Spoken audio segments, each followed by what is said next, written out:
Hallelujah, Jesus. Hallelujah. Purihin ang Diyos. Hallelujah. Magandang umaga sa lahat.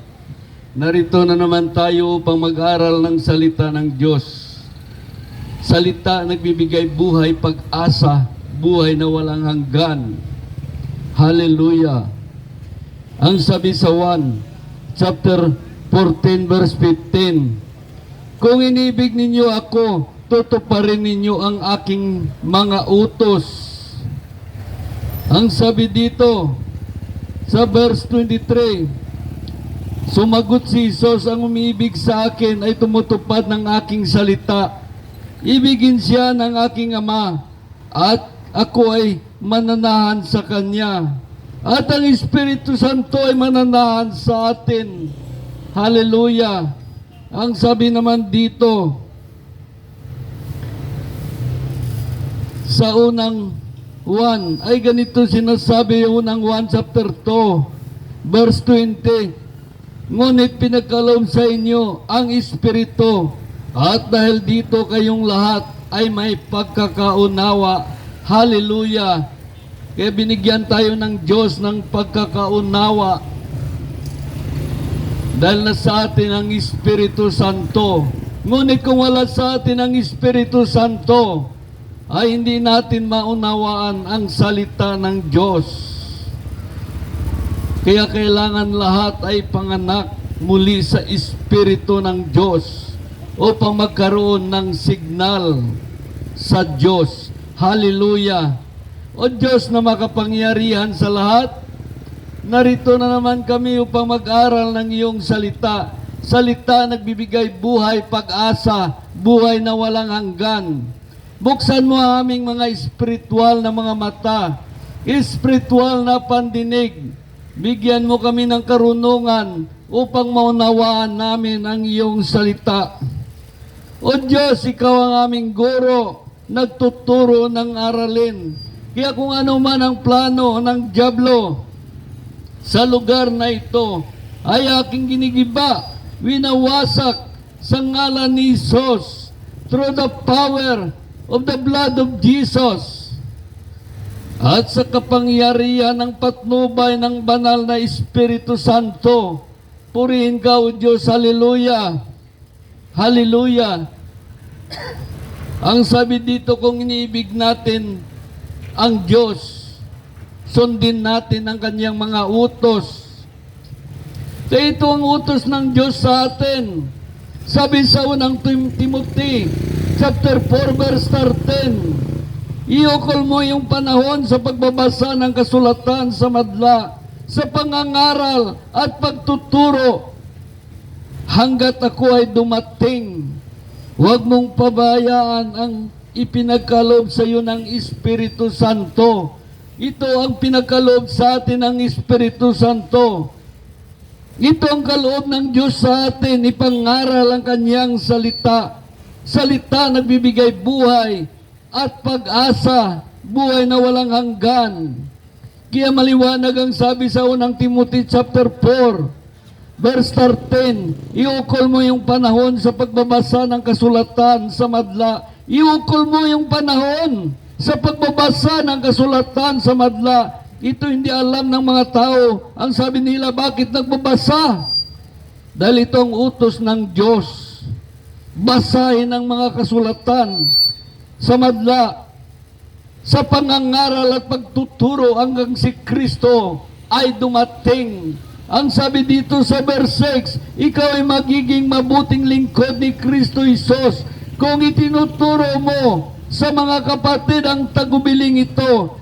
At habang itinuturo mo ito, dinudulutan mo rin ang iyong sarili ng pagkaing espiritual at ang tunay na aral ang sinusunod mo. Kaya kapag ito ang pinahayag natin ang salita ng Diyos, ito'y pagkain ng inyong mga espiritu. Yan ang kinakain ng inyong espiritu upang magkaroon kayo ng signal sa Diyos, upang maunawaan nyo ang salita ng Diyos. At ako naman nangangaral sa inyo ng salita ng Diyos. Ito din ang kinakain ng aking espiritu. Dahil kung maritis lang tayo sa mga tao, yan ang pinakain sa inyong espiritu. At iyon din ang kinakain ng aking espiritu. Kaya napakalaga ang salita ng Diyos na ating ipahayag. Dahil kung ipahayag natin ang salita ng Diyos, Diyos mismo ang nagsasalita sa inyo. Diyos mismo ang nagsasalita sa inyo. Kaya sabi dito, sa ikalawang Korinto, chapter 5, verse 20, kaya ako sinugo ni Kristo, parang Diyos na rin ang namanhik sa inyo. Kaya napakaliwanag, parang Diyos na rin ang namanhik sa inyo kung ang salita ng Diyos ang sinasabi ko. Kaya kapag pumasok ang salita ng Diyos sa tainga nyo, ibig sabihin pumasok na ang Diyos sa buhay mo. Dumating na sa buhay mo ang pagliligtas ng Diyos. Dumating na sa buhay mo ang pagliligtas ng Diyos. Pira kung ito'y itinakwil natin ang kanyang salita.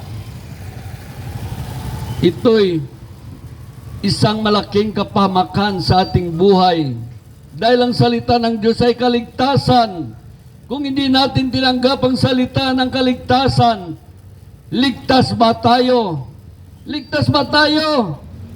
Napakaliwanag. Kung nasa atin ang Espiritu ng Diyos, magkaroon tayo ng unawa. Hindi tayo magkaunawa kung hindi natin tinatanggap ang salita ng Diyos. Kaya hindi tayo magkaroon ng unawa hanggat sa kamatayan natin, tayo ay nasa sumpa ng pagtakwil ng kanyang salita. At ang nais natin pakinggan ay doktrina ng reliyon lamang, kuro-kuro opinyon, at sasabihin ninyo, rebelisyon. Hindi. In-expand lang ng tao ang rebelisyon. In-expand lang niya ang bersikulo. Hindi yan rebelisyon. Yan isang pag-expand sa salita ng Diyos. Dahil tayo ay binigyan ng Diyos ng power of mind. Lahat na tao ay may kapangyarihan ng ating iniisip kung lalo na ito ay ilapit natin sa Diyos at ipagamit sa Diyos. Ngunit kung kay Satanas naman natin ilapit, magagamit mo ang iyong karunungan sa gawain ni Satanas. Ngunit ang ating karunungan kung nilapit natin sa Diyos, kung inilapit natin sa Diyos, ang ating karunungan ay sa Diyos. Hallelujah! Hallelujah! Kaya ang sabi dito, sabi sa Mateo chapter 18, itong pag-aralan natin, ba't ibang anggulo ng pagkakaunawa sa salita ng Diyos. Kaya ang sabi dito sa Mateo chapter 18 verse 10, ingatan ninyo na huwag hamakin ang isa sa mga liit na ito. Sinasabi ko, ang kanilang anghel ay lagi na sa harapan ng Diyos. Kaya maraming mga tao hindi niya alam. Ang bawat tao ay may anghel ng Diyos na tagabantay. Kaya pag hinamak natin ang isang tao, ang kanyang anghel ay laging nasa harapan ng Diyos. Isumbong tayo, hinamak ako ni ganito, pinagsabihan ako, pinahinamak ang taong na aking binabantayan ni ganito. Kaya hindi natin alam, nagkasala tayo sa Diyos. Nagkasala na tayo sa Diyos. Kaya napakaliwanag yung sabi dito, ingatan ninyo na huwag hamakin ang isa sa maliliit na ito. Sinasabi ko sa inyo, sa langit, ang kanilang anghel ay laging nasa harapan ng Diyos. Tulad niyan, kahit hindi Kristiyano, may anghel yan ng Diyos na mabantay sa Kanya. Tulad ng isang pulubi, hinamak natin. Kapwa tayo hindi Kristiyano, may anghel yan, laging nasa harapan ng Diyos, isumbong Kanya. Lalo na ikaw ay isang Kristiyano, hinamak mo ang isang hamak na tao, isumbong ka ng kanyang anghel sa langit dahil nandun siya lagi sa harapan ng Diyos. Kaya hindi mo alam, nagkakasala ka na sa Diyos. Lalo na kung ikaw ay isang lingkod ng Diyos, hinamak mo rin ang isang lingkod ng Diyos. Ang kanyang anghel ay laging nasa harapan ng Diyos, isumbong ka niya. Lalo na nilait mo, hinamak mo, binagbintangan mo, hinusgahan mo. Ang kanyang anghel ay laging nasa harapan ng Diyos. Mabuti lang kung siya ay tinuturuan mo, tinutuwid mo.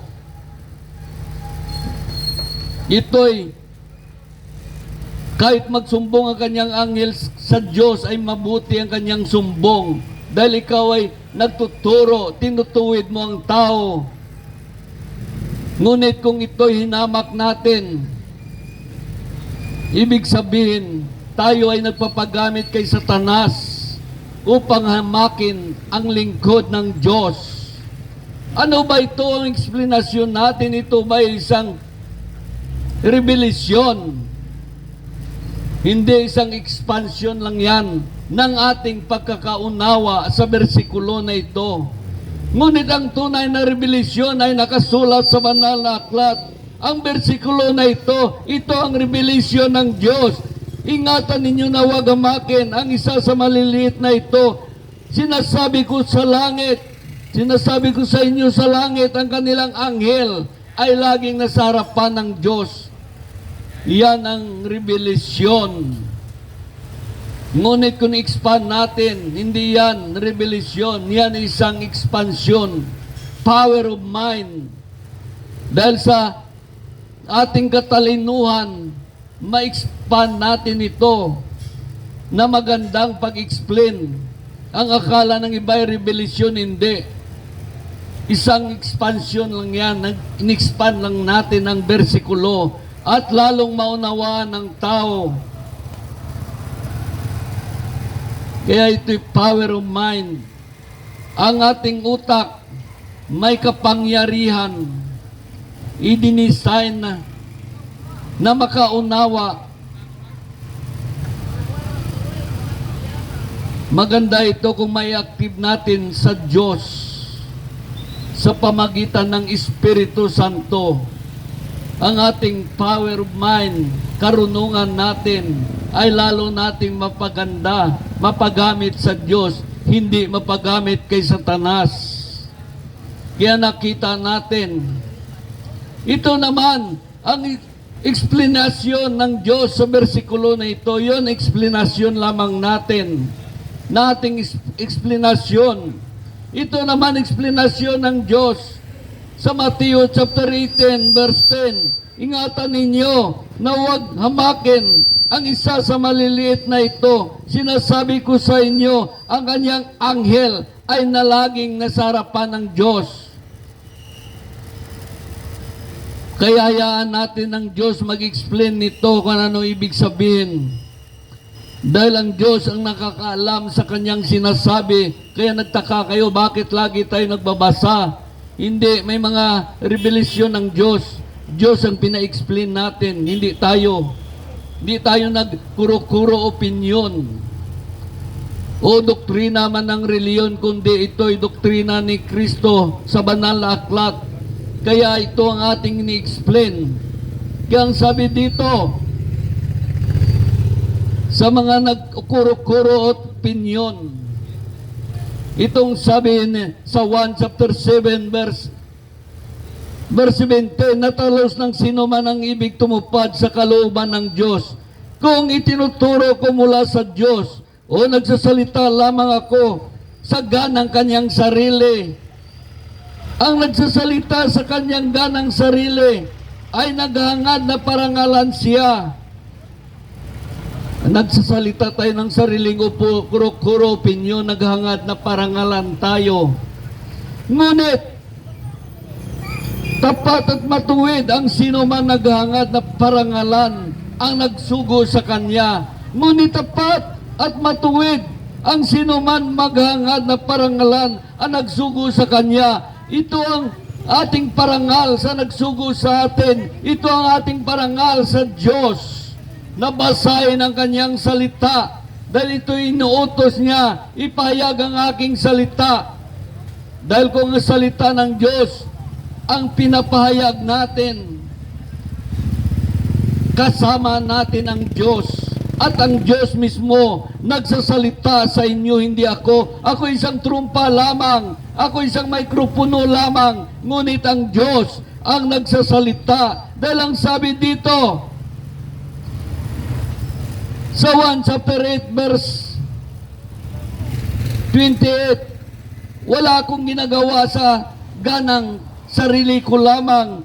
Nagsalita ako ayon sa ituturo ng aking Ama. Ang sabi sa verse 29, at kasama ko ang nagsugo sa akin. Kasama natin ang nagsugo sa atin. Bakit kasama natin?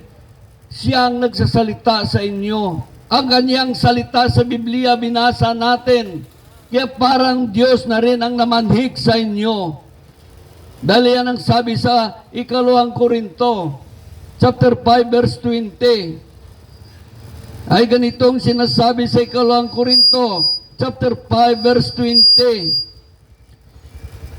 Kaya kayo, sugo ni Kristo, parang Diyos na rin ang namanhik sa inyo.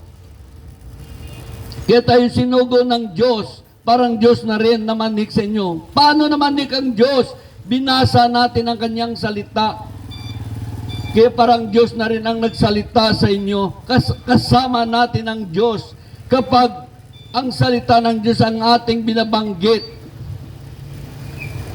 Kaya nakita natin maraming mga bagay na dapat nating pag-aralan. Hindi basta banat ka ng banat na lang. Unawain mo kung ano binabanat mo. Unawain mo kung paano ka ginamit ng Diyos. Unawain mo kung paano magsalita. Salita ng Diyos ang kailangan dito, hindi atin. Dahil ang Diyos, ang salita ng Diyos ay may kapangyarihan. Ang ating salita ay walang kapangyarihan. Yang sabi dito sa 1. Ang sabi naman sa 1 ay ganitong sinasabi. 1 chapter 8 verse 54. Ay ganito sinasabi sa 1 chapter 8 verse 54. Sumagot si Jesus, kung ako ang nagpaparangal sa aking sarili, iya'y walang kabuluhan. Kung si Kristo ay nagpaparangal sa kanyang sarili, ay walang kabuluhan. Dahil ibig sabihin nito, hindi si Jesus nagsasalita sa ganang sarili niya lamang, kundi ang amang nagsugo sa kanya. Kaya sabi dito, maliwanag ang sabi sa 1, chapter 8, verse 54, sumagot si Jesus, kung ako ay nagpaparangal sa aking sarili, ay iya'y walang kabuluhan. Ang aking Ama ang nagpaparangal sa akin, at sinasabi ninyo na inyong Diyos. Kaya mapakaliwanag, hindi si Jesus nagpaparangal sa kanyang sarili, kundi ang pinaparangalan niya ang nagsugo sa kanya. Kaya ang sabi dito, ang sabi naman dito sa 1 chapter 12 verse 47, kung mapakinggan ninuman ang aking mga salita, ngunit hindi niya tinutupad ito, hindi ko siya hatulan sapagkat naparito ako upang hatulan ang hindi hatulan ng salibutan, kundi upang iligtas. Sabi sa verse 48, may hatol sa sino man magtakwil sa akin at hindi tumanggap ng aking mga salita. Ang salitang ipinahayag ko ang hatol sa kanya sa huling araw. Ang salita ng Diyos ang hatol sa atin. Kaya ang sabi dito sa verse 49, sapagkat hindi ako nagsasalita sa sarili ko lamang, kundi ang amang nagsugo sa akin, na siyang nagutos kung ano ang aking ipahayag. Napakaliwanag. Hindi yan si Jesus nagkuro-kuro opinion. Hindi gaya natin ng mga tao. Pag magsunod tayo Hindi na ang Diyos nagsasalita, kundi puro tayo na lang. Tayo na lang. Inagawan na natin ang Diyos ng karangalan. Kaya sabi dito, sapagkat hindi ako nagsasalita sa ganang sarili ko lamang, kundi ang Amang nagsugo sa akin, ang siyang nagutos kung ano ang aking ipayag, kung ano ang aking sasabihin at ipahayag. At alam ko ang kanyang utos na bibigay buhay na walang hanggan.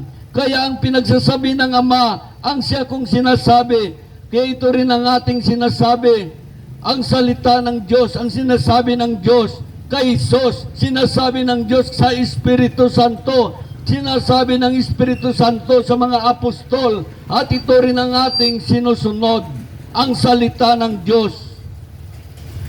Hindi na daw sinusinuta kita ang matudlo sa tao, hindi. Diyos ang magtudlo. Tungod ang Diyos ay matuwid at walang kapintasan. Hindi na magsalita tayo ng sarili natin na para tayo ay sa Diyos, para tayo ay Diyos. Yan ay isang kinukwento mo lamang sa mga tao kung ano ang Diyos. Ngunit kung binabasa mo ang banal na aklat, ay Diyos mismo nagsasalita sa inyo. Kaya ito ang kaligtasan na hinahanap ninyo sa inyong mga reliyon. Ang salita ba ninyo ay nagbibigay buhay, pag-asa, buhay na walang hanggan? Nagkapagliligtas ba ang salita ninyo? Hindi. Binubulatik lamang ninyo ang tao. Ngunit kung ang salita ng Diyos, ito'y may kapangyarihan na pumasok sa butas ng tainga mo at hindi na ito aalis sa isip mo, ang Diyos na magbago sa iyo. Ibig sabihin, dumating na ang pagliligtas ng Diyos sa iyong buhay. Dumating na dahil narinig mo na ang salita ng Diyos. Dumating na ang pagliligtas ng Diyos sa iyong buhay. Ngunit kung salita lamang ng ating mga pare, salita ng ministro, salita ng pastor, makapagliligtas ba yan? Sarili nila yung opinyon at kuro-kuro. Kaya dapat may utak naman kayo na marunong umunawa at kumikilala kung alin ang tama. Hindi sunusunuran na lang. Kaya maraming mga tao sunusunuran sa kanilang reliyon. Hindi nila alam, hindi nila nakilala ang kanilang reliyon ay isang bulang guro. Hindi nila alam ang kanilang reliyon ay isang antichrist. Pinusis sila ng doktrina ng reliyon. Pinusis sila ng salita ng tao. Pinatamis na ito ang tama, kami lamang ang maliligtas. Ang kaligtasan ay para sa lahat ng tao, hindi sa isang reliyon lamang. Walang reliyon na makapagliligtas sa tao, kundi si Kristo Jesus lamang at ang kanyang salita sa banal na aklat. Yan lamang ang makapagliligtas sa mga tao. Kaya sabi ng Diyos, huwag kayong hangal. Mamuhay kayo tulad ng isang matalino, hindi tulad ng isang mangmang na minamangmang tayo ng mga doktrina ng reliyon at hindi natin pakinggan ang salita ng Diyos. Yan, isang espiritu ng kalikuan pumasok sa ating buhay upang hindi tayo maligtas. Kaya maraming mga tao hindi alam, kahit inyong mga tagapagturo, kung hindi yan palabasa at sila'y tagapagturo lamang ng reliyon, sila'y mga lingkod lamang ng reliyon, hindi lingkod ng Diyos. Mapapahamak nga kayo dahil tuturuan kayo ng sariling kuro-kuro opinyon at doktrina ng reliyon. Dahil ang sabi dito sa 1 chapter 5, verse 30, wala akong ginagawa sa sarili ko lamang, humahatol ako ayon sa sinasabi ng aking Ama. Yun ang sinabi ni Kristo. Kaya matuwid ang atol ko, hindi ang sarili kong kalooban ang aking sinusunod, kundi ang kalooban ng Amang nagsugo sa akin. Dahil kung nagsalita tayo ng sariling opinyon at kuro-kuro, ito'y ating kalooban lamang. Ngunit sabi ni Jesus, wala akong ginagawa sa sarili ko lamang. Humahatol ako ayon sa sinasabi ng aking Ama. Kaya matuwid ang hatol ko, hindi ang sarili kong kalooban, kundi ang aking sinusunod, kundi ang kalooban ng nagsugo sa akin. Ito ang ating sinusunod. Ang kalooban ng Ama, ipayag ang kanyang salita. Siya makapagliligtas sa inyo. Siya mag-correct sa inyo. Siya magtuwid sa inyo. Ipakita sa inyo mga kasalanan. Iyan ay maging kapahamakan natin. Kaya nakita natin, maraming mga lingkod ng Diyos sa iba't ibang reliyon, hindi nila ito naunawaan na bersikulo na ito. Maliwanag na sinabi ng Diyos, ngunit malabo pa rin sa kanilang kaisipan. Malabo pa rin. Dahil ang sabi dito sa verse 34, hindi ako, sabi sa verse 31, kung ako lamang ang nagpatutuo tungkol sa aking sarili, huwag ninyong tanggapin. Ang sabi sa verse 34, hindi kailangan ko ang patutuo ng tao, sinasabi ko lamang ito para kayo ay maligtas. Hindi kailangan ng Diyos ang patutuo ng isang pare, ng isang pastor, isang ministro. Ang gusto ng Diyos, ang patutuo niya sa banal na aklat, yun ang sasabihin sa mga tao. Dahil yan ay katotohanan, yan ay totoo. Kaya maraming mga tao hindi nila alam ang kanilang sariling opinyon at kuro-kuro. Akala ng mga member na mangmang na hindi naturuan. Akala niya salita ng Diyos ang kanilang sinusunod, pinapakinggan. Hindi pala, ito'y salita lamang ng kanilang tagapangangaral. Nakita natin ang kamalian. Dahil maliwanag naman sinabi dito sa Marcos, bakit hindi ito nila iwasan? Ito lagi nilang ginagawa. Ituro ang kanilang doktrina at magkuro-kuro opinyon. Ibig sabihin, hindi nila naunawaan ito, ang bersikulo na ito. Dahil sabi sa Marcos chapter 7, verse 7, papuring pagsambang ginawa nila ay walang kabuluhan. Ang utos ng tao ay tinuturong utos na may kapal. Ang utos ng tao, salita ng tao ay tinuturing ng mga nakikinig na utos ng may kapal. Sabi sa verse 8, ni walang kabuluhan ninyo ang utos ng Diyos at masunod lamang ninyo ang turo ng tao. Kaya marami ngayon, mga tao, ni walang kabuluhan ninyo ang utos ng Diyos, ang salita ng Diyos. Ang gusto ninyo pakinggan, mga atik-atik, bulabulatik, yan ay kuro-kuro opinyon, doktrina ng tao, doktrina ng reliyon, hindi doktrina ng Diyos. Kaya ang sabi dito sa Marcos chapter 7 verse 9, sinasabi pa ni Jesus kay Husay, ng paraan ninyo sa pagpawalang bisa sa utos ng Diyos, masunod lamang ninyo ang turong minana ninyo, ang inyong mga tradisyon, ng inyong mga reliyon, nagkinuha sa ating mga ninuno na mga mangmang noong araw, makamama lang, sapat na ang buhay nila. Iyon ang ating tinutularan. Ganyan dyan ang galing ang ating katalinuhan sa mga ninuno natin na mga mangmang. Yun na rin ang kanilang sinusunod. Buti yung mga ninuno natin makamama lang, masaya na sila. Ngunit tayo, subukan yung magmama mula umaga hanggang hapon. Baka pagtingin mo, pagngirit mo sa salamin, hindi ka matuwa sa ngipin mo. Yun ang ating sinusunod, hindi ang salita ng Diyos. Ito ang salita ng Diyos, salita ng katotohanan. Ngunit minangmang tayo ng ating reliyon, minangmang tayo ng dyablo upang hindi natin pakinggan ang salita ng kaligtasan. Doon na lang tayo sa atik-atik, bulatik, daw bata ang itok-itok at maglihi. Yan ang ating kalagayang espiritual. Dahil ang sabi dito sa 1 chapter 17 verse 17, italaga mo sila sa katotohanan, sapagkat ang salita mo'y katotohanan. Italaga sa katotohanan. Ano ba ang katotohanan?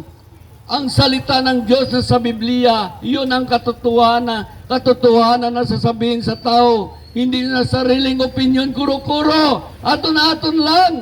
Hindi yan perfect, minsan mali pa ang ating pagkaunawa. Ipayag natin ang doktrina ng reliyon at itago natin ang doktrina ng Diyos sa banal na aklat. Hindi natin sasabihin ang salita ng Diyos, kundi puro lamang doktrina ng reliyon. Bakit kailangan gagawin ng tao? Dahil sa doktrina ng reliyon, doon nakaprogram kung paano niya makuha yung kayamanan. Tuturuan kayo ng matatamis na salita. Akala mo salita ng Diyos, hindi pala. Pinatamis niya dahil may balak siya pumunta doon sa bulsa mo upang makuha ang iyong kayamanan. Kaya maraming mga tao nakuha ang kanilang kayamanan dahil sa kanilang kamangmangan. Madali mainto. Hindi sila magpainto sa salita ng Diyos.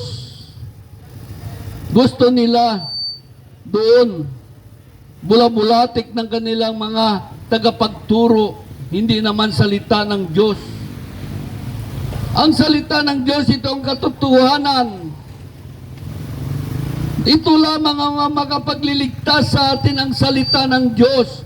Ngunit ang salita ng tao, hindi yan makapagliligtas sa atin, kundi mapagpirahan pa tayo. Bulatik-bulatik tayo dahil dayawon kita. Para bahal to grota. Amura ang gusto ninyo. Nga dayaw dayawon kamo, nga daw bata gamay. Mga sanggol pa kayo sa panampalataya. Dapat maging matured na kayo itong salita ng Diyos. Hindi ito lang gatas, kundi karne. Ito makapagliligtas sa atin. Dahil sabi dito, sa verse 50, 1 chapter 12 verse 50, at alam ko ang kanyang utos na nagbibigay buhay na walang hanggan. Kaya ang pinagsasabi ng Ama ang siya kung sinasabi. Ito pala pinagsasabi ng Diyos sa Biblia ay nagbibigay ng buhay na walang hanggan. Kaya ito ating pinagsasabi. Hindi nga bula-bulatikin kayo at turuan kayo ng mga doktrina ng reliyon. Bawat reliyon may doktrina. Katoliko, ibang doktrina. Iglesia ni Cristo, ibang doktrina. Adventist, ibang doktrina. Baptist, ibang doktrina. Saksi ni Jehovah, ibang doktrina. Mormons, lahat na reliyon may sariling doktrina. Iba-ibang paraan upang makuha ang inyong kayamanan. Yan ay salita lamang ng founder, salita ng tao, ang doktrina ng reliyon. Ngunit ang salita ng Diyos, ito'y doktrina ng Diyos, ito'y doktrina ni Kristo Jesus na hindi ninyo alam. Ito'y pagkain ng ating espiritu. Ito makapagliligtas sa atin. Yung doktrina ng reliyon mo ba makapagligtas sa iyo? Dinadaya lamang kayo. Sabihin, dito ka sa amin, maligtas ka. Pag pumasok ka sa aming reliyon, maligtas ka. Yan ay isang kasinungalingan. Alam mo, nung unang panahon, sa panahon ni Kristo, ang mga Parisiyo, yan ang nasa simbahan. Si Jesus naman, nagawali sa iba't ibang lugar.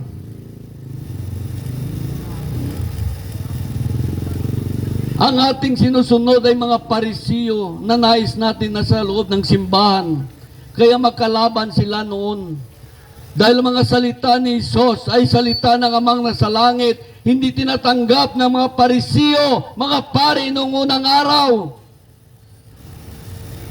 Ganon rin tayo. Mga anak tayo ng Parisiyo na isinumpa ng Diyos. Yan ang hindi ninyo alam. nandoon tayo sa sumpa. Ang kanilang mga doktrina ang pinapasok natin sa ating puso't isipan. Pagdating namatay ka, ibuksan ng Diyos ang puso't isipan mo kung ano ginagawa mo.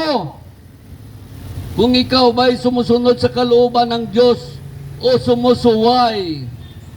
Kung sino sinusunod mo, sinusunod mo ba sarili mo? Sinusunod mo ba ang doktrina ng reliyon o doktrina ng Diyos ni Kristo Jesus?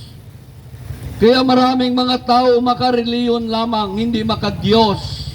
At marami naman nagtuturo sa bawat kasimbahanan, pero hindi lahat.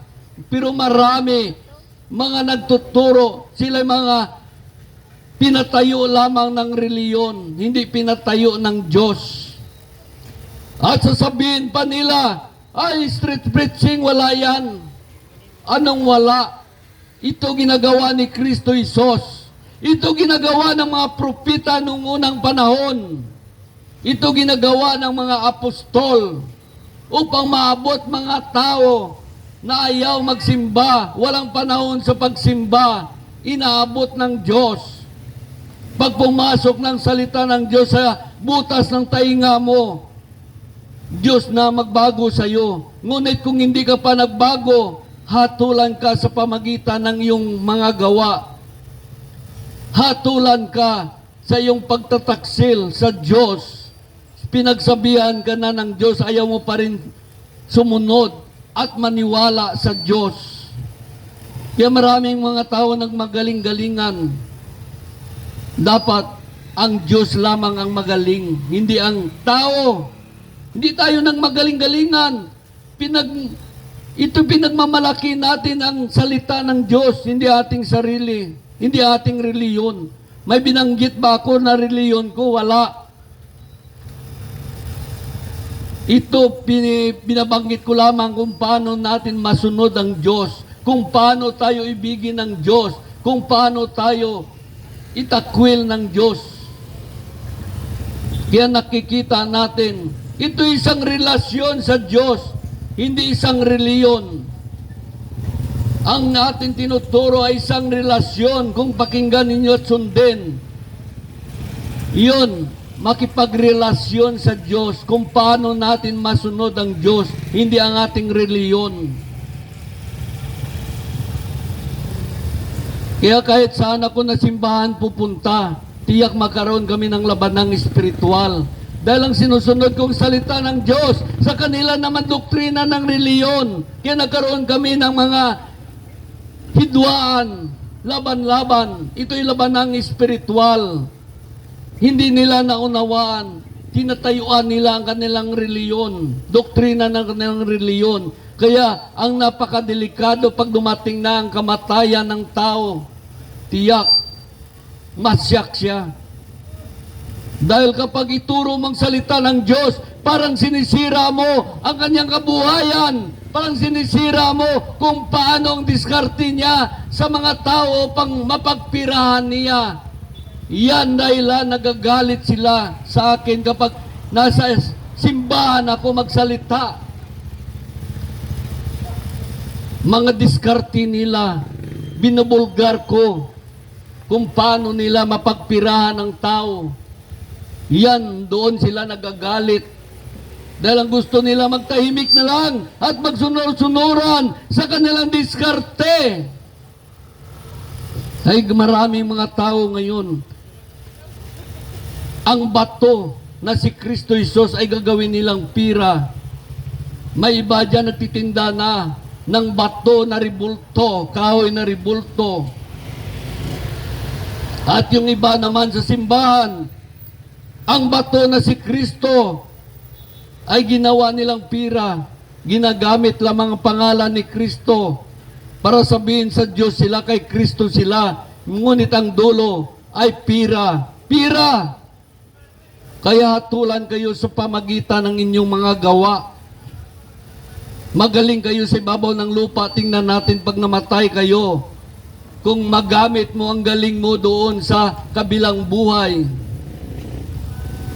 Dito pa lang sa lupa, nakita na ang inyong mga kapalpakan sa Diyos. kamalian, pagsuway sa Diyos, nakita na. Nakita mo maraming mga tao dyan, mga lingkod ng Diyos daw. 10 taon nag-aral, 5 taon nag-aral. Ano marinig mo sa kanila? Puro lamang kanilang doktrina pinapatamis upang makuha ang inyong kayamanan. Ang napakahalaga, yung mga hindi gusto ng Diyos dahil doon tayo mapapahamak.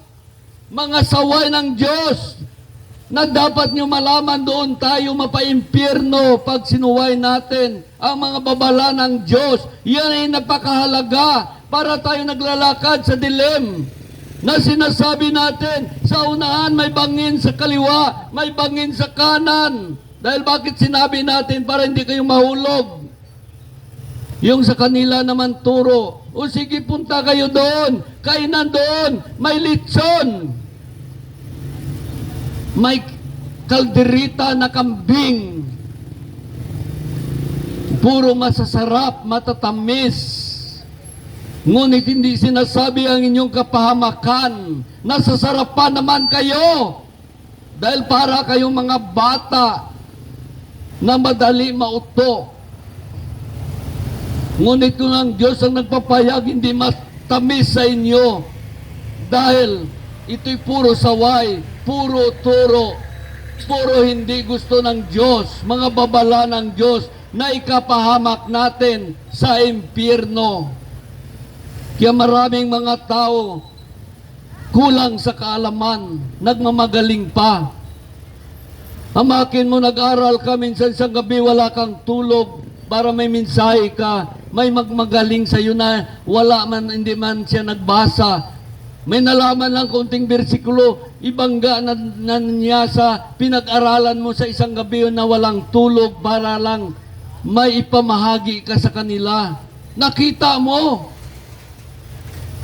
nag-aral nga sila pero ang tinuturo doon ay puro doktrina ng reliyon lamang, hindi salita ng Diyos.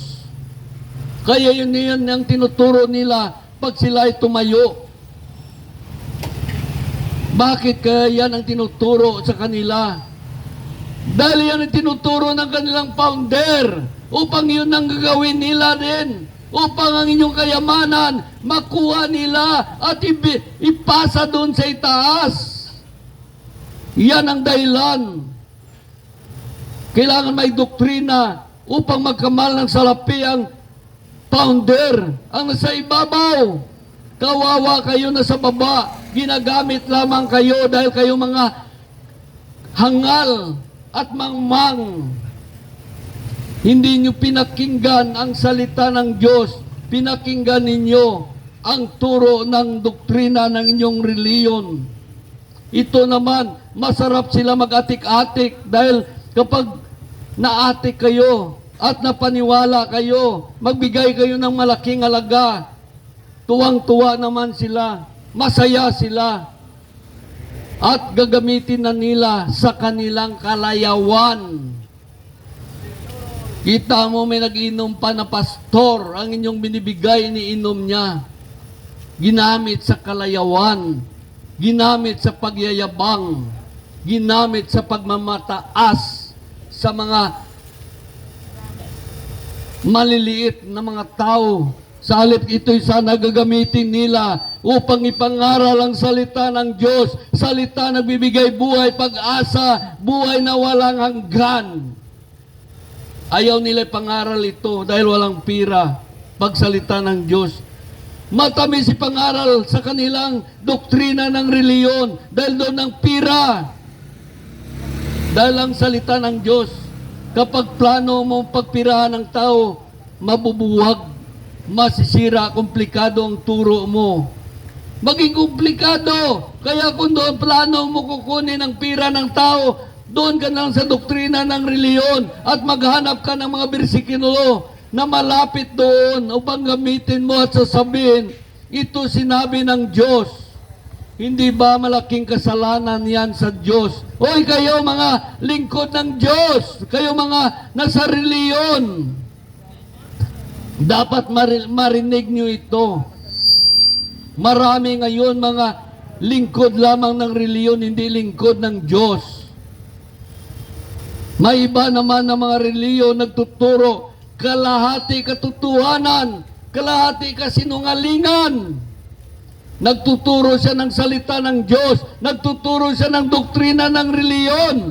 Yan ay tinatawag na silahis na turo. Silahis na turo. Kaya nakita natin, yan hindi ka ayon sa kalooban ng Diyos. Dahil sabi dito, sa pahayag o revelasyon, inireveal na ito kay Juan. Ngunit dahil ikaw ay malahininga, hindi mainit at hindi malamig, isusuka kita. Bakit hindi malamig, hindi mainit? Silahis na pagtuturo. Kalahati katotohanan, kalahati kasinungalingan. Ang sabi sa verse 15, nalalaman ko, ang mga ginagawa mo, alam ko, hindi ka malamig, ni mainit. Maamo sana malamig ka o mainit, dahil sa ikaw ay malahininga, hindi na mainit at hindi malamig, isusuka kita. Ibig sabihin dito, gusto ng Diyos, malamig tayo o mainit. Dahil kung mainit tayo sa Diyos, nag-iinit tayo sa pagsunod sa Diyos, paghanap ng katotohanan. At gusto naman ng Diyos malamig tayo. Dahil ang mga tao na malamig, ibig sabihin mga tao walang doktrina ng reliyon. Walang doktrina ng reliyon. Yan. Madali mo masiran at makinig at masumunod sa Diyos. Ngunit ang malahininga naman, itong mga tao na may mga doktrina ng reliyon, iba't ibang doktrina ng reliyon, sila'y malahininga. Kita mo ang iba na malahininga, ayaw na magbasa ng Biblia. May doon, sabi ng pastor, iprihan kita. Huwag na, sabi niya, puno na kami ng doktrina. Nakita mo, iprihan siya, para iblis siya, para iprihan siya, mapag-ingatan siya pag-drive ng motor. Sabi niya, wag na, puno na kami ng doktrina. Hindi niya alam, ang napuno siya ng doktrina ng kasinungalingan, napuno siya ng doktrina ng Antikristo. Siya'y malahininga, ayaw niyang tanggapin ang salita ng Diyos.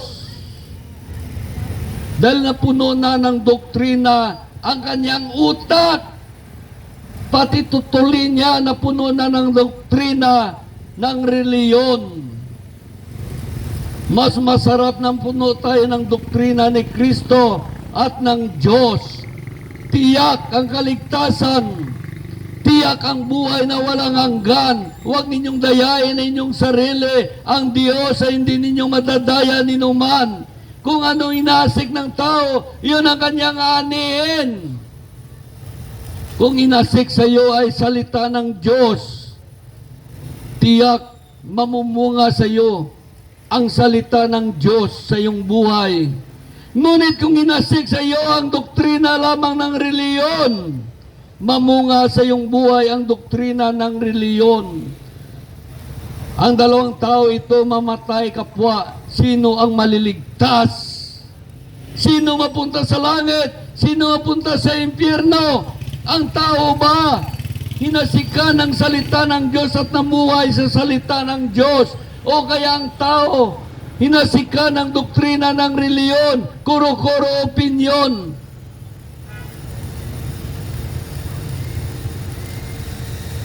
Kapag kapwa sila mamatay, sino ngayon ang iligtas ng Diyos? Ang tao nakikinig ng kanyang salita. Sino magliligtas sa tao nakikinig ng doktrina ng reliyon? Ang kanyang reliyon. Si ayaw na magdala sa kanya doon sa trono ni Satanas. Kaya ang diablo pumasok na sa bawat reliyon upang turuan tayo ng kasinungalingan, mga maling aral at maling katuruan, upang mapapahamak tayo sa impyerno. Ayaw na natin pakinggan ang salita ng Diyos dahil mayroon tayong espiritu ng kalikuan. Kahit maganda pakinig mo sa salita ng Diyos, babaliin ng dyablo yan. Papunta ka doon sa mali. Dahil mayroon kang espiritu ng kalikuan, dapat lagi ninyong palayasin sa inyong buhay ang espiritu ng kalikuan. Espiritu ng kahalayan, palayasin nyo lagi sa inyong buhay. Yan ang hiling nyo sa Panginoon araw at gabi. Na espiritu ng kalikuan, espiritu ng kahalayan ay lumayas sa inyong buhay. Yan ay naging pader upang hindi kayo makalapit sa Diyos. Yan isang pader upang hindi kayo iligtas ng Diyos. Hallelujah! Kaya nakita natin ang mga aral ni Kristo Jesus. Yan ang aral ni Kristo Jesus. Ang sabi naman dito sa 1 chapter 6 verse 44 ay ganito ang sinasabi sa 1 chapter 6 verse 44. Walang nakakalapit sa akin maliban dalhin siya ng amang na nagsugo sa akin. At ang lalapit sa akin ay muli kong bubuhayin sa huling araw. Walang makalapit kay Kristo Jesus kung hindi siya dalhin ng amang nasa langit. Paano tayo dalhin ng amang nasa langit kay Kristo Jesus? Makinig tayo sa salita ng amang nasa langit sa Biblia. Kapag narinig natin ang salita ng Diyos, ang salita ng Diyos ang magdala sa atin kay Kristo Jesus upang masunod natin ang Diyos. Kaya maraming hindi makapunta kay Kristo dahil hindi nila sinunod ang Diyos. Hindi sila nadala ng amang nasa langit kay Kristo Jesus. Kung nais natin dalhin tayo ng amang nasa langit kay Kristo Jesus, pakinggan natin ang salita ng Diyos. Magbasa tayo at unawain at sisabuhay. Kaya maraming mga Kristiyano lamang, ngunit hindi anak ng Diyos. Kung nais natin maging anak ng Diyos, matakot tayo sa Diyos. Dahil ang ating pagkatakot sa Diyos, nagbubunga ng pagsunod sa Diyos upang tayo iligtas ng Diyos. Dumating sa ating buhay ang pagliligtas ng Diyos. Kaya maliwanag sa 1 chapter 6 verse 44, walang makakalapit sa akin, sabi ni Kristo, maliban dalhin siya ng amang na nagsugo sa akin. At ang lahat lalapit sa akin ay muling magkaroon ng buhay na walang hanggan. Bubuhayin sila sa huling araw. Paano tayo mabuhay ni Kristo? Hindi tayo dinala ng amang nasa langit. Hindi basta tawagin mo lamang si Kristo, kundi magpasakop ka sa pag-ibig ng Diyos. Dinggin mo ang kanyang mga salita at unawain na isa buhay. Iyan ang pagsunod sa Diyos. Dahil si Kristo ay sumunod sa Diyos. Dahil sinabi ni Kristo, wala akong ganang, hindi ako nagsasalita sa ganang sarili ko lamang, kundi ang kung ano sinugo sa akin ng Ama, yun ang aking sinusunod. Si Kristo sumusunod sa Ama. Bakit tayo ayaw natin sundin ang Ama? Kaninong Ama tayo? Sino ang Ama natin? Ang Diyos ba? O si Satanas? Kaya ito ang ating Ama. Sabi dito ng ating Amang nasa langit, walang makalapit. Sabi ni Kristo, walang makalapit sa akin, maliban dalhin siya ng amang na nagsugo sa akin. Kung hindi kayo dali ng amang nasa langit, hindi kayo makalapit kay Kristo Jesus. Tingnan mo mga tao nakalapit kay Kristo Jesus. Mga tao sumusunod sa Diyos, bumabasa yan ng Biblia. Habang binabasa natin ang Biblia, pumasok na sa atin ang Espiritu ng Diyos. Tuturuan tayo, ilid tayo kung paano masunod ang kalooban ng Diyos.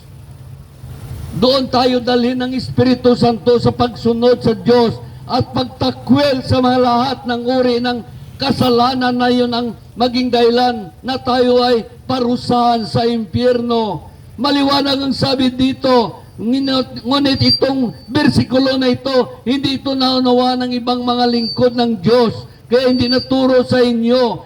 Walang makalapit sa akin, sabi sa 1 chapter 6 verse 44, walang makalapit sa akin, maliban dalhin siya ng amang na nagsugo sa akin. Ang lalapit sa akin ay muli kong bubuhayin sa uling araw. Ngunit hindi tayo lumapit sa Ama na sa langit. Hindi tayo lumapit sa Kanyang salita, sa Biblia. Doon tayo lumalapit sa doktrina ng ating reliyon. At sasabihin nyo, kayo lang maligtas. Ang mga ilusyonado na klaseng na Kristiyano, mga ambisyoso, hindi ninyo nalaman ang buong katotohanan kung paano kayo iligtas ng Diyos. Dahil ang sabi dito, nasusulat sa aklat ng mga propita at sila'y lahat ay tuturuan ng Diyos. Ang bawat nakikinig sa Ama, natuturuan lalapit kay Kristo Isos. Napakaliwanag! Napakaliwanag! Bakit madilim ito sa inyong tagapagturo? Ito pala ang katuruan ni Kristo Isos. Ito ang katuruan ng Diyos na hindi pa ninyo narinig sa inyong kasimbahanan. Araw-araw kayo sumisimba. Ilang taon na kayo hindi pa ninyo narinig ang sinasabi ng Diyos. Sabi dito, walang makakalapit sa akin maliban dalhin siya ng amang na nagsugo sa akin at makalapit sa akin ay muli kong bubuhayin. Ang sabi sa verse 45, nasusulat sa aklat ng mga propita at sila'y lahat tuturuan ng Diyos. Ang bawat nakikinig sa Ama ay tuturuang lalapit kay Kristo Isos. Kaya kung nagbabasa tayo ng Biblia, maturuan tayo kung paano makalapit kay Kristo Isos. Napakaliwanag. Kaya ang sabi dito sa 1 chapter 4:10, ito ang Espiritu na ating gabay. Ito ang Espiritu na ating patnubay.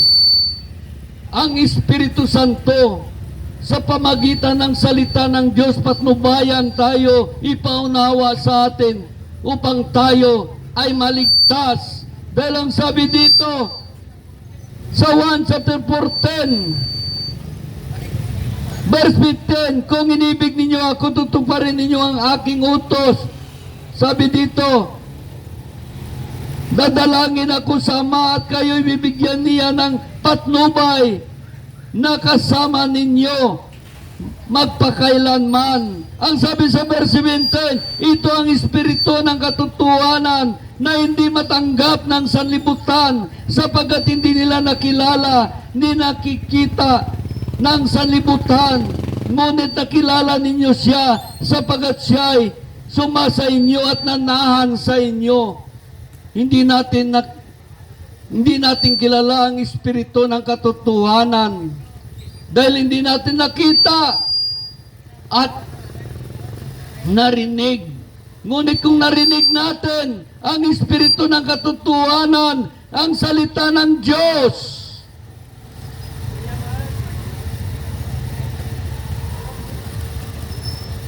dalhin tayo kay Kristo Isos.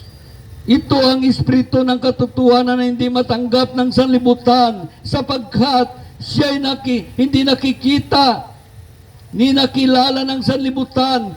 Ngunit nakilala ninyo siya sapagkat siya'y suma sa inyo at nanahan sa inyo. Kaya kung nasa atin ang Espiritu ng katotohanan, maunawaan natin ang salita ng Diyos at masunod natin. Dahil ang sabi dito sa unang 1 chapter 2 verse 20, ngunit ipinagkaloob sa inyo ang Espiritu at dahil dito kayong lahat ay may pagkakaunawa. Magkaroon tayo ng unawa at masunod ng Diyos. Ngunit mayroon tayo Espiritu ng kalikuhan Dahil sa ating doktrina ng reliyon, yun ang pinalagahan natin ang reliyon, hindi ang Diyos. Kaya pumasok sa atin ang espiritu ng kalikuan, espiritu ng kahalayan. Kaya sabi dito sa ikalawang Korinto, kaya naging mahalay tayo. Lagi tayo gumagawa ng kasalanan. Dahil pumasok sa ating buhay ang espiritu ng kahalayan at hindi natin ibig pakinggan ang salita ng Diyos dahil pumasok sa atin ang espiritu ng kalikuan.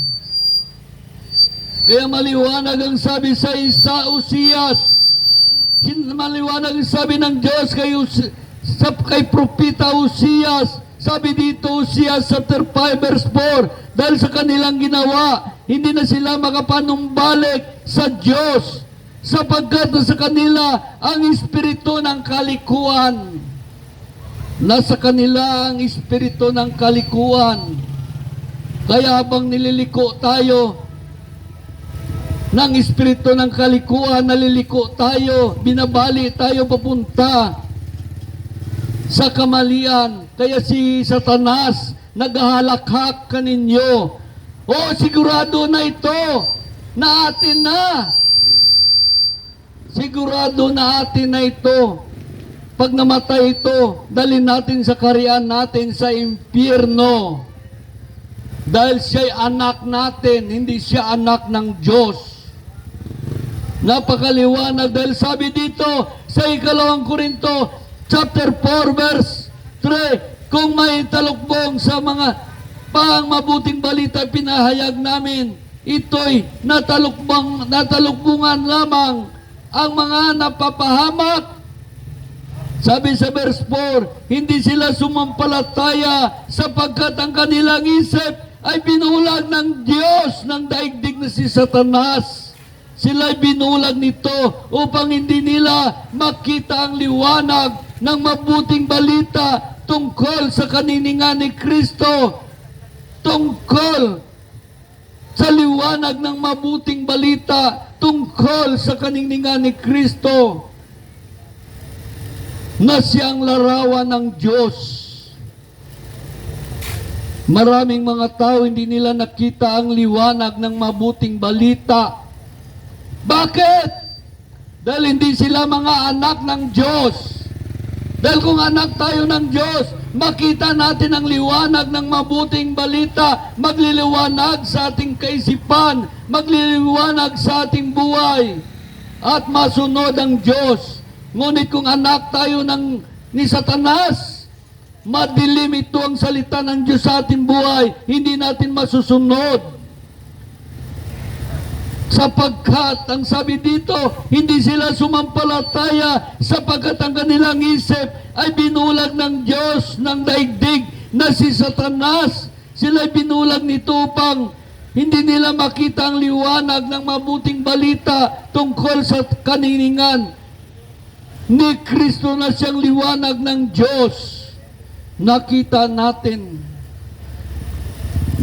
natin ang ating sarili dahil ang salita ng Diyos ay ito'y isang salamin. Isang salamin sa ating buhay. Isang salamin ito. Kaya kailangan natin manalamin sa salita ng Diyos upang makita natin ang ating buhay kung gaano kadilim sa harapan ng Diyos. Kung gaano ito kadilim o kaya nagliliwanag sa harapan ng Diyos. Kaya sabi dito sa Santiago chapter 1 verse 21, kaya talikdan ninyo ang inyong mga maruming asal at buong pakumbabang tanggapin ang salita ng Diyos na nakatanim sa inyong puso. Ito ang makapagliligtas sa inyo. Ito ang makapagliligtas sa atin. Sabi sa verse 22,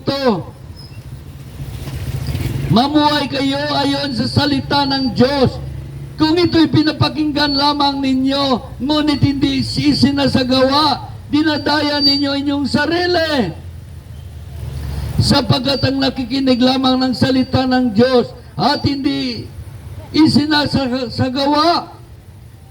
Hindi sinasagawa nito ay katulad ng isang taong humarap sa salamin at umalis pagkatapos makita ang sarili, agad nakalimutan ang kanyang ayos. Ang sabi sa verse 25, ngunit ang nagsaliksik ay patuloy nagsasagawa ng kautosang sakdal, ay nagpapalaya sa mga tao. Malaman mo ang katotohanan magpalaya sa iyo. Ang katotohanan magpalaya sa iyo. Hallelujah! Ito lang ating mensahe sa inyo. Ang Diyos, Diyos ng ating buhay. Kung ang Diyos ang ating buhay, kung namumuhay tayo sa presensya ng Diyos, dinggin natin ang kanyang salita na nagbibigay buhay, pag-asa, buhay na walang hanggan. Ito ang makapagliligtas sa atin at si Kristo Jesus. Dahil sa silong ng langit, walang ibang pangalan ibinigay ng Diyos sa ikaliligtas natin, kundi sa pangalan ni Kristo Jesus lamang. Siya lamang ang makapagliligtas sa atin. Ngunit dinaya tayo ng reliyon, kung saan-saan pangalan tayo lumapit. Kung sino-sinong pangalan tayo lumapit, kung sino-sinong reliyon na nagsasabi sila'y totoo, sila lang tama, nadaya nga tayo. Nadaya tayo. Kaya mag-aral tayo ng salita ng Diyos, magbasa tayo upang hindi tayo madaya ng dyablo, upang hindi tayo malagay sa alanganin. Pag namatay tayo, hindi tayo mapapahamak sa impyerno. Hallelujah! Kaya ito lagi tayo nagwawali, nagmiminsahe. Hindi ito para sa akin lamang. Ito ay utos ng Diyos. Ipahayag ang kanyang salita. Salita na nagbibigay buhay, pag-asa, buhay na walang hanggan. Kapag narinig ninyo ang salita ng Diyos, dumating na sa inyong buhay ang pagliligtas ng Diyos. Dumating na sa inyong buhay ang pagliligtas ng Diyos. Dahil sinabi dito sa unang Timothy chapter 4 verse 13, iukol mo ang iyong panahon sa pagbabasa ng kasulatan, sa madla, sa pangangaral at pagtuturo hanggang ako ay dumating, hanggang si Kristo ay dumating. Ang sabi sa verse 14, huwag mong pabayaan ang pinagkaloob sa iyo ng Espiritu Santo. Ito pinagkaloob sa akin. Sino kayo ang mag-aadlang? Sino sa inyo ang magsasalita laban sa salita ng Diyos? Dahil ang sabi dito, sa verse 16, isagawa mo ang mga ito at lubos mo italaga rito yung sarili upang makita ng lahat ang iyong pag-unlad espiritual. Maging maingat ka sa iyong pagkilos at pagtuturo. Patuloy mong isagawa ang mga bagay na ito upang maligtas ka, pati ang nakikinig sa iyo.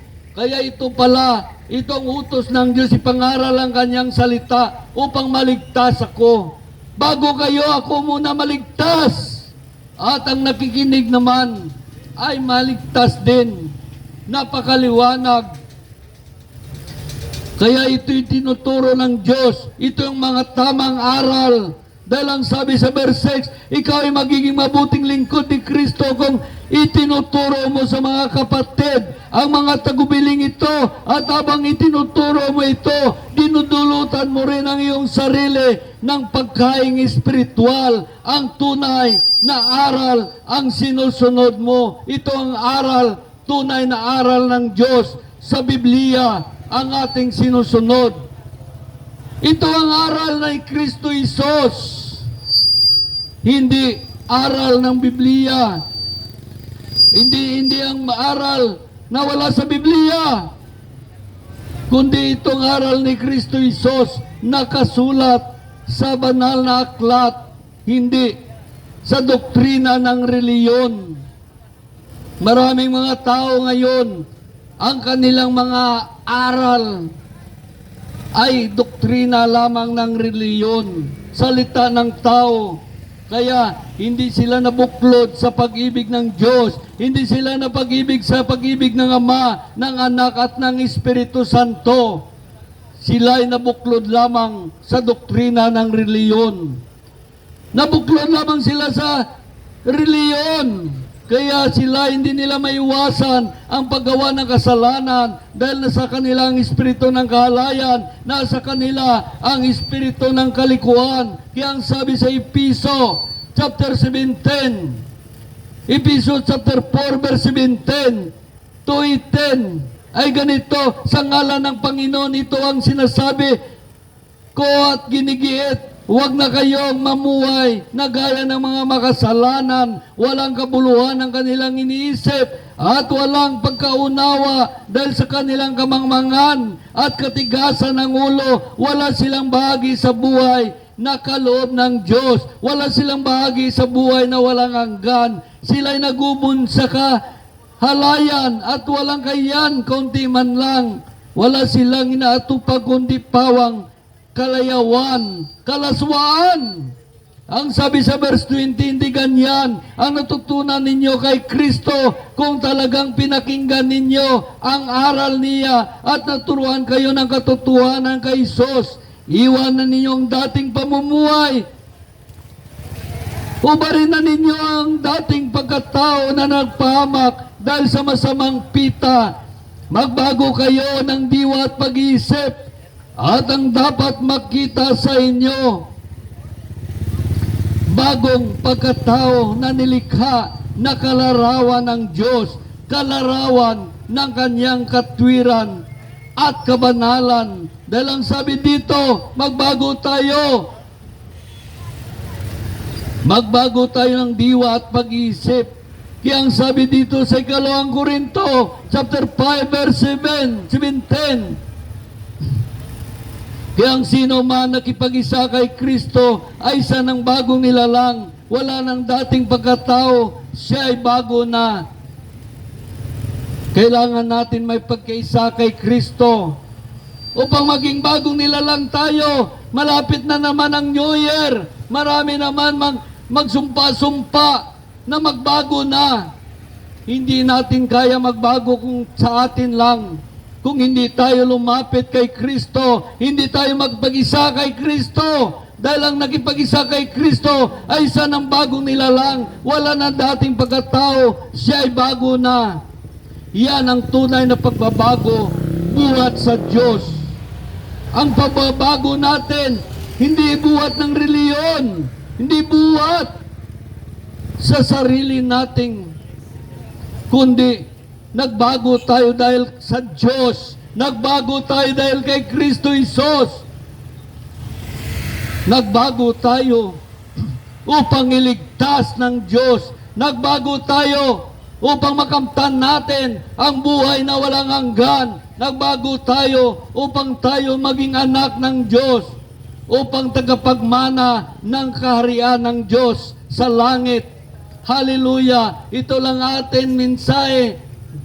Ito lang aking mensahe sa inyo. Purihin ang Diyos sa kanyang kabutihan. Hallelujah! Antayin natin ang ating kasama na tunay nagmamahal sa Diyos. Galing sa trabaho. Pagtapos ng trabaho, dito naman uli siya magtrabaho sa Diyos upang ipahayag ang pag-ibig ng Diyos sa ating buhay, ang pagmamahal ng Diyos, upang tayo ay iligtas ng Diyos, upang tayo hindi mapapahamak ang ating kaluluwa sa impyerno. Nakita natin, napakabisi niya, may trabaho, ngunit binigyan niya ng bahagi ang Diyos. Tayo ba binigyan natin bahagi ang Diyos? Kahit makinig man lang ng kanyang salita. Ito napakalaga na magbigay tayo ng bahagi sa Diyos upang bahagian tayo ng Diyos ng buhay na walang hanggan.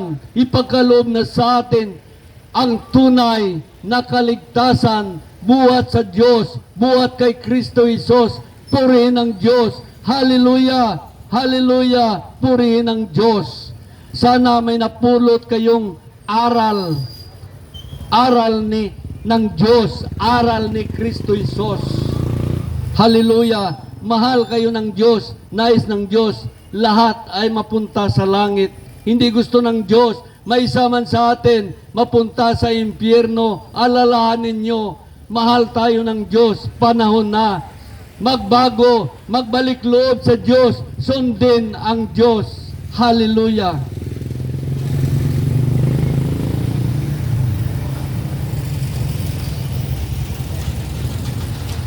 Good morning. Good morning sa tanan. Mga kabugtuan ko sa Ginoo. 9:31. Off ko naman sa duty. So, again, ginataguan kita kang Ginoo kang pribileyo sa liwan nga maibahagi ang kaligtasan, ang salita na nagligtas sa atin upang kayo rin mismo ay maging witness din na para kayo ay maging witness din sa inyong mga kapwa, maging witness din kayo sa inyong pamilya na buhay ang salita ng Diyos.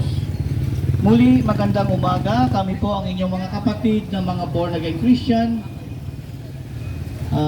Ito po ang aming obligasyon sa Panginoon, obligasyon bilang servant.